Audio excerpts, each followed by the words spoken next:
Bom, próxima parte. Agora a gente vai começar.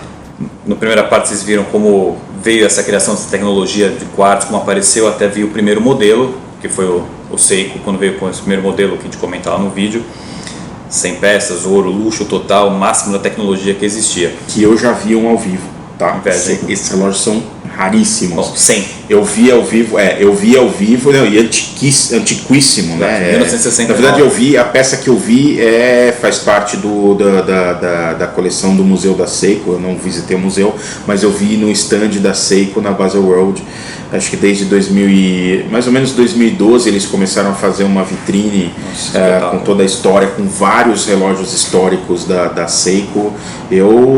Tem muita gente que vai achar que eu sou louco, mas uma das coisas que eu sempre adorei nas vezes que eu fui para Baselworld era correr pro stand da Seiko, que normalmente ficava lá no fundo, e ver tudo, falar com todo mundo, conversar, porque para mim era o máximo. Quer dizer, você vai para a Suíça, na feira suíça, para ver Seiko, para ver relógio japonês.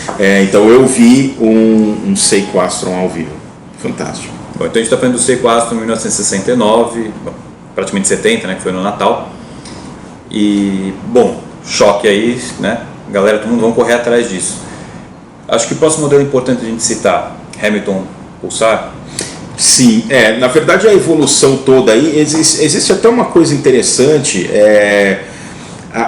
até para comentar, também não vou entrar em muitos detalhes, mas a tecnologia ela não saltou diretamente do relógio mecânico para o quartzo. Exato. Existiram algumas traquitanas que não tiveram muito sucesso no meio do caminho, que eram relógios elétricos. Um deles é o Hamilton Electric, inclusive é famoso porque aqueles modelos Ventura do Elvis Presley usava esse tipo de também. Máquina. Ele na verdade era um eletromecânico, porque ele era alimentado por um pequeno motor elétrico e usava uma bateria, mas quem marcava o tempo era um balanço convencional, com escapamento, com âncora, balanço, espiral e tudo mais. Quer dizer, ele era quase como, você pode entender que ele era como se fosse um relógio eletrônico, porém quem media o tempo era uma parte mecânica, ou você pode pensar nele como um relógio mecânico que, em vez de alimentado por uma corda, era alimentado por uma bateria. Eles chegaram, esses relógios eles foram desenvolvidos na década de 50, e eles chegaram meio tarde no mercado, entendeu? Eles não eram tão mais precisos que um relógio mecânico. Era mais a graça de ter um componente eletrônico misturado na... E eles acabaram, assim, hoje são peças colecionáveis, mas eles acabaram por não, eles não conseguiram substituir os relógios mecânicos. Outra grande invenção que vale a pena mencionar, até porque hoje é uma parte importante da história e é muito colecionável, é o Bulova Accutron. Na época a Bulova ainda era americana. A Bulova, como eu já comentei algumas vezes, a Bulova era uma empresa americana. Ela foi fundada nos Estados Unidos, uma das mais importantes fabricantes de relógios americanas. Uma das maiores escolas de relojaria foi a Joseph Bulova. Então ela é parte integral da história americana de relojaria. Mas quem desenvolveu o sistema do Accutron, que é um sistema também eletrônico, eletromecânico, mas tinha uma partezinha eletrônica muito simples, muito rudimentar. Ele era suíço, Max Hetzel, ele que inventou o sistema do diapasão. Nada mais é do que, como vocês sabem, o diapasão, que é aquela haste que vibra numa frequência determinada, um garfinho. Ele tinha esse garfinho que vibrava com a ação de duas bobinas alimentadas por uma bateria, e eles mexiam duas pequenas alavanquinhas que giravam uma rodinha. A frequência, que é o grande pulo do gato. Por que o relógio a quartzo é mais preciso que o relógio mecânico? Porque o órgão oscilador dele funciona numa frequência muito mais alta. Então todo o erro que você tem, ele é diluído nessa frequência. De novo, assista nosso vídeo. Como eu já expliquei no vídeo, exatamente diferença quartzo mecânico. A grande diferença é essa. O relógio do Accutron, do Max Hetzel, o Bulova Accutron, ele funcionava a 360 Hz. o que ainda assim já era muito mais do que 100 vezes, aproximadamente 100 vezes mais rápido que o relógio mecânico que existia na época, como qualquer relógio mecânico hoje que funciona 3 Hz e meio, 5 Hz no máximo. A precisão dele era superior à de um relógio mecânico, mas ele não era exatamente robusto, a bateria acabava rápido. Eu tive um Omega com esse tipo de mecanismo.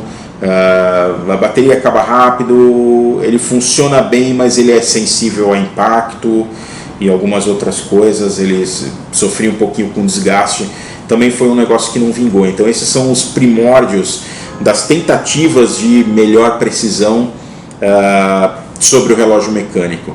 E o único que realmente teve sucesso, como é o tema do vídeo, foi o relógio a quartzo. Principalmente a popularização dele e a produção em massa do circuito eletrônico foi o que permitiu que o preço do que era um produto de luxo, como a gente explicou, em 1969, 70, 71, 72, em 1978 já era um produto super massificado que custava uma banana, que fez com que simplesmente não houvesse nenhuma razão lógica para qualquer pessoa usar um relógio mecânico no pulso. Tecnicamente até hoje. Exatamente, na verdade é sendo essa. Já a verdade nua e crua. A verdade nua e crua, né? O nua e crua é que não há nenhuma razão para você usar um relógio mecânico, nenhuma razão prática. Exato, é ultrapassado. Ele é ultrapassado, ele é inconveniente. Não é preciso, ele tem que dar corda, tem que... Né? Exatamente, ele não tem a robustez de uma máquina quartzo, ele não tem a autonomia de uma máquina quartzo, ele requer uma manutenção, é mais caro, é tudo de ruim no aspecto prático. Então é óbvio que se você pensar que é um produto feito para... é uma ferramenta para o dia a dia, para as pessoas poderem ver as horas rapidamente no pulso, não fazia mais nenhum sentido usar nenhum relógio mecânico. Isso basicamente arruinou a indústria, a principal indústria fabricante de relógios mecânicos, que é a indústria suíça. Então a crise do quartzo foi uma crise para os suíços. Né? O japonês pelo contrário. O japonês pelo contrário, foram eles que desenvolveram essa tecnologia, por isso que eles até hoje, eu digo sem nenhum medo de errar, que eles são dominantes na tecnologia quartzo. Tá? A Citizen lançou recentemente o relógio mais preciso de todos os tempos. Exato. Agora na feira em 2019, a gente está gravando o vídeo. Simplesmente uma humilhação com qualquer outra. Estou vendo um monte de buzina aí no fundo, mas é psicológico na cabeça de vocês. Então, eu acho quando é engraçado, os primeiros relógios a quartzo que vem na minha cabeça é o Hamilton Pulsar no filme James Bond, Live and Let Die. E o que é legal aí, a gente começa a ver que com essa parte do circuito eletrônico os relógios começaram a... Porque vamos pensar uma coisa, relógio a quartzo pode ser tanto por ser o circuito eletrônico, você tem um relógio com visor digital e visor analógico. Isso que é interessante, o primeiro Seiko veio com o visor analógico, ponteirinho bonitinho. Exato. O Pulsar veio depois com o visor a LED, que convenhamos não era nada prático, porque você tinha que apertar um botão para conseguir ver a hora. Consumia uma bateria que sugava a bateria como se fosse um... Alguns modelos tinham duas baterias que mesmo assim deveriam durar 6 meses. Ridiculamente, mas James Bond usou, então tá aí um bônus aí para quem gosta. E isso é uma coisa muito interessante que a Seiko foi vendo isso. Bom, não lembro agora quem soltou o primeiro visor digital, mas eu sei que a Seiko foi a primeira a soltar com 6 dígitos, então tinha hora, minuto e segundo, são coisas assim, um visor digital em LCD, imagina. Essa história é engraçada porque aí nesse meio entra um monte também, de novo, a discussão quem foi o primeiro. Então tem o primeiro LED, quem lançou o primeiro LED, quem lançou o primeiro de cristal líquido, LCD, quem lançou o primeiro de cristal líquido, mas com multifunções, com cronômetro, com alarme, com luz de fundo, com 6 dígitos, ou seja, que mostrasse os segundos. Né? Esse na verdade é uma curiosidade. Os primeiros relógios digitais, por mais que fosse prático, imagina, era super moderno você ter qualquer coisa digital. Imagina que acendia no seu pulso. Exatamente, a gente estava falando da era digital, então era o máximo você ter algo tecnológico, mas você não conseguia ver os segundos, até o lançamento de um que mostrasse os segundos. Na verdade, de LED, que eu me lembro, nenhum tinha segundos. Acho que não. Porque imagina a sua bateria... Se tivesse um motor, você não ia acabar com ele. E os de cristal líquido já tinham. E aí, toda o quartzo, na verdade, e a miniaturização do circuito eletrônico é que permitiu essa gama de funções agregadas no relógio. Quando era na década de 80, a gente já tinha relógios a quartzo multifunção. Exato, pensem, tem aquele Omega Chrono das Olimpíadas de Montreal, que tem o crono digital com relógio analógico. Acho que é de 76. Acho que o cronometer é 74, né? É 74. Então, pensem, a Omega lançou em 74 o Marine Chronometer, que foi o primeiro relógio a quartzo COSC. Que tinha uma certificação específica de precisão. Mais que COSC.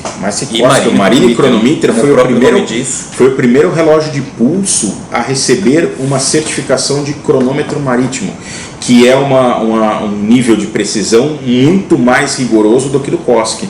O certificado de cronômetro comum não é tão rigoroso como o certificado de cronômetro marítimo, que só é emitido por observatórios astronômicos. O Marine Chronometer, que eu tive é uma peça de história sensacional. Ele tinha, curiosamente, o grande diferencial dele que fazia ele ter uma precisão surreal para a época, era o fato também de que a frequência de vibração dele era altíssima. Ele funcionava a 4.2 MHz, enquanto na época os relógios a quartzo estavam começando a funcionar a 32 kHz. Era um negócio fora de... E realmente o meu, com toda aquela idade, o meu era 1976, e o tempo que eu passei com ele funcionava rigorosamente a qualquer coisa por volta de 4 a 6 segundos ao ano. Exato. Pensa que um relógio COSC mecânico, a gente está falando de 5 segundos por dia. Então tá aí esse relógio, um choque no mundo. Eu garanto, um relógio de 1976. Ele chegou eu fiquei com ele um pouco mais de 5 anos. Ele funcionou nesse tempo todo, por média disso, 4 a 6 segundos por ano. Um negócio bizarro. Que na verdade, até agora que os relógios a quartzo, e mesmo os muito caros, é que estão chegando nesse nível de precisão. O relógio a quartzo comum até hoje não atinge esse nível de precisão. E na verdade, como a gente falou, ao mesmo tempo que isso destruiu a indústria suíça, talvez, na verdade, é na guerra que a gente evolui, né? Na base da porrada que a gente evolui. Foi graças a essa quebradeira que a indústria suíça precisou se reinventar e transformar um objeto que era, muito embora existissem os objetos de luxo com ouro e tal, mas era uma ferramenta do dia a dia, era como um sapato. O homem precisava usar um relógio, o homem, a mulher, tudo. O cidadão precisava usar um relógio amarrado no pulso. O grande pulo do gato foi que a indústria suíça conseguiu se reinventar. O Greg vai contar essa história de como isso aconteceu e quem foi uma peça-chave nessa história toda, de transformar aquilo que tinha sido destruído, pelo menos agora sim, um item de luxo, um item que era uma peça fundamental da história de um país e de sua cultura. O que é muito legal é você pensar que todo esse projeto, a gente está falando aqui da década de 70, todo esse decorrer dessa década, enquanto a Suíça estava lá pensando, putz, mas o que eu faço? Aí você tem o Beta 21, os consórcios, as marcas lançando os relógios a quartzo, tentando correr atrás do prejuízo. Você tem a Seiko muito à frente, já investindo em relógio com LCD. Eles investiram pesadamente em LCD, no monitor de cristal líquido, que veio a ser extremamente lucrativo, ao ponto do que, nessa década de 70, a Seiko passou a ser a empresa com maior lucro no mundo dos relógios. Era assim, absurdamente, enquanto a Suíça estava despencando. Por que você vai gastar? Pensem logicamente como uma pessoa que está ali na década de 70. Você usa um relógio não basicamente como luxo, como uma ferramenta para saber a hora. Por que você vai gastar $10 mil, né, em dinheiros atuais, num baita de um relógio preciso, sendo que você comprava um Seiko LCD multifunção, já para o final da década de 70, por uma fração do preço. Isso, e olha que o LCD nessa época era um dos mais top. Então. Você tem um LCD. Você tinha os analógicos lá que... E nem era um LCD bom como a gente tem hoje. É. E, então, pensem nisso. Você tem uma... É igual hoje. Pensem quando saiu o iPhone versus, sei lá, o Nokia tijolinho. Foi uma coisa que você fala, peraí, isso aqui é muito assim, nossa, mas, né? Tudo bem, a questão do valor aí não seria a mesma comparação, mas tecnologicamente era muito mais interessante. Você tem um relógio para saber a hora, acabou. Você não tinha o celular na época para olhar o relógio, você tem o seu relógio no pulso, fim. Então a Suíça, o modo tradicional, foi para o espaço. É uma coisa, não era lógica você gastar uma fortuna num relógio. E a Seiko foi vindo, a Citizen não era tão grande na época, mas também lançando, e teve a Concorde lançando relógios finíssimos, tentando concorrer com os japoneses. Por quê? Porque aconteceu o quê? A Suíça começou a passar fome. Falou, peraí, ferrou, as nossas marcas estão fechando, como o Adriano comentou no primeiro vídeo, diversas marcas tradicionais simplesmente fechando as portas, porque não tinha dinheiro, vai fazer o quê? Nosso relógio não vende, não adianta. Não vende. E a Suíça era basicamente 2 grupos relojoeiros fortes, que esses 2 individualmente contrataram consultorias e grupos para falar, gente, precisamos dar um talento nisso.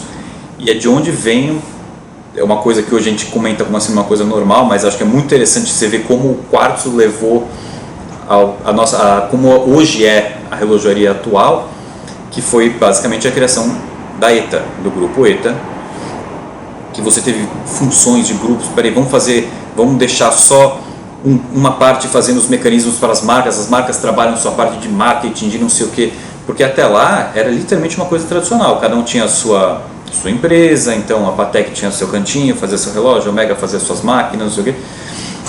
Então você tem um choque dessa mudança, fala, peraí gente, precisa cortar custo, porque precisamos fazer alguma coisa para competir com esse negócio, e inclusive entrar no mundo do quartzo.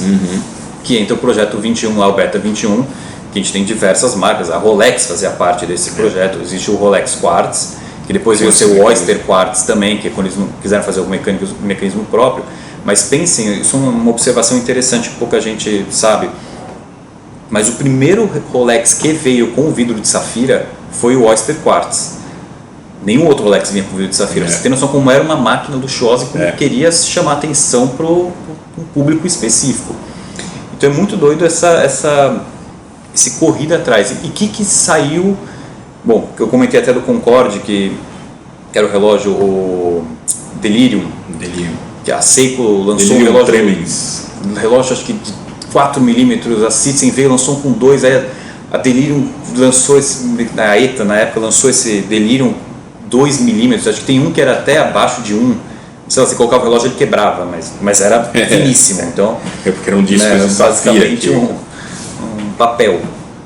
E o que aconteceu? Nessa junção, nessa brincadeira toda de como vamos salvar essa relojoaria suíça, 2 caras se juntaram e acabaram vindo de um projeto do Delirium, que era um projeto secreto que estava acontecendo, que era o Delirium Vulgaris, o Delirium para todo mundo em latim. Nasceu uma ideia que era o quê? Fazer um relógio a quartz, o mais barato possível, cortando peças fora. Poxa, vamos montar o relógio, encaixar ele na própria caixa dele. Que material barato a gente pode usar? Plástico. Então, tá dando umas dicas aí, você deve estar pensando que eu estou falando. Vamos fazer uma coisa diferente. Puxa, mas acho que não vai ser o primeiro relógio, vai ser o segundo relógio das pessoas, o second watch, o Swatch. Bom, nasceu a Swatch. 1983.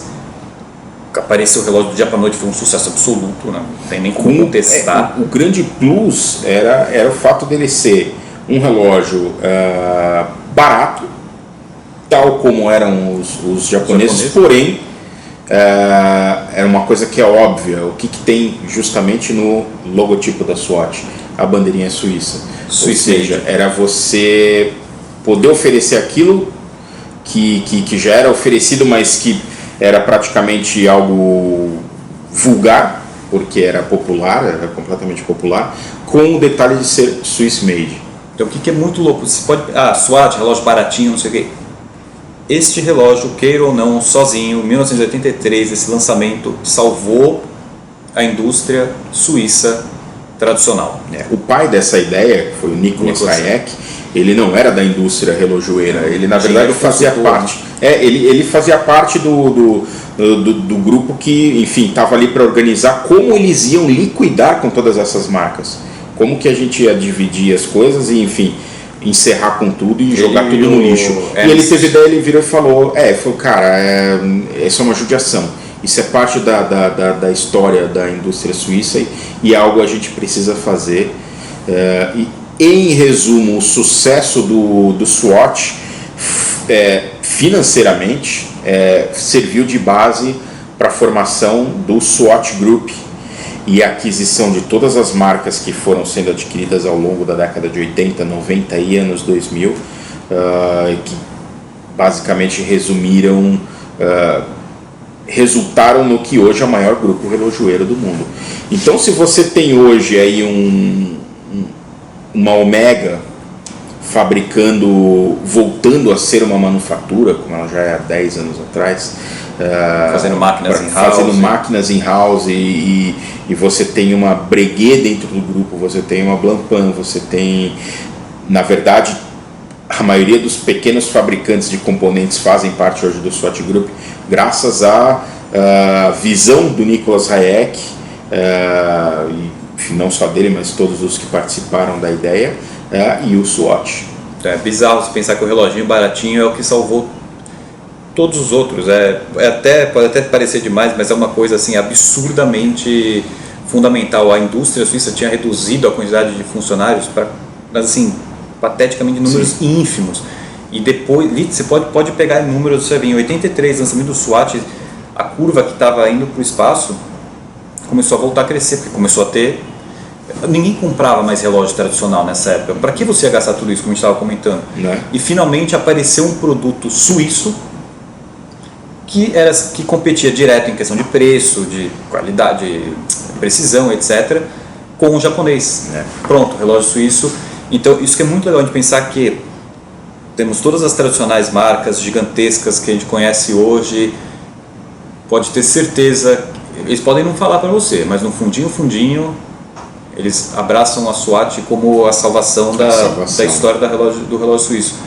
Então é muito louco pensar que toda essa crise que a gente tinha os relógios mais bacanas suíços tradicionais, veio o Japão Seiko, arregaçou com todo mundo com relógio barato, precisão absurda, não sei o que, a Suíça, não, mas acho que não precisa, não vai dar certo, de repente ferrou, não tem mais dinheiro para nada.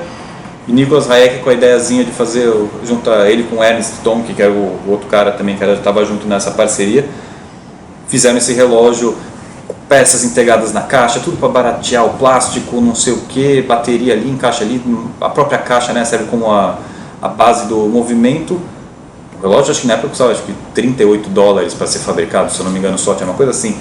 E isso aí simplesmente fez com que a indústria suíça voltasse, porque tudo isso, obviamente, tem a parte da ETA que eu comentei, começou a fabricar os mecanismos do próprio grupo, então você tem uma revolução no jeito de fabricar o relógio. A única maneira, na verdade, de continuar fabricando era que todo mundo utilizasse um mecanismo meio comum entre eles, porque era a única maneira de cortar custo. Todo mundo fazendo o seu próprio é insuportavelmente caro. Então, a ETA vem dessa bagunça também, queira ou não, vem do quartz. Óbvio que eles também fazem quartz, mas todos esses ETAs que a gente sempre comenta em todos os vídeos, essa nomenclatura só acabou surgindo graças a esse caos que foi o quartz. E aí você tem 83, aí SWAT bombou, aí no Japão também surge G-Shock nessa mesma época, que também é um vídeo que vai render, a gente vai soltar um vídeo sobre história, que também é um ótimo vídeo, mas basicamente a gente comentou aqui essa crise do quartz e a história da SWAT, são coisas extremamente ligadas, porque foi literalmente o SWAT que tirou a Suíça da crise do quartz.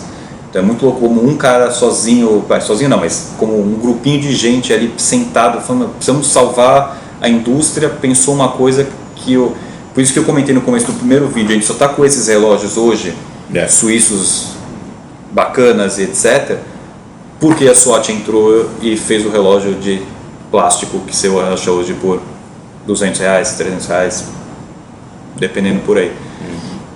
Alguma coisa que a gente precisa mencionar? Não, esqueceu? Acredito que...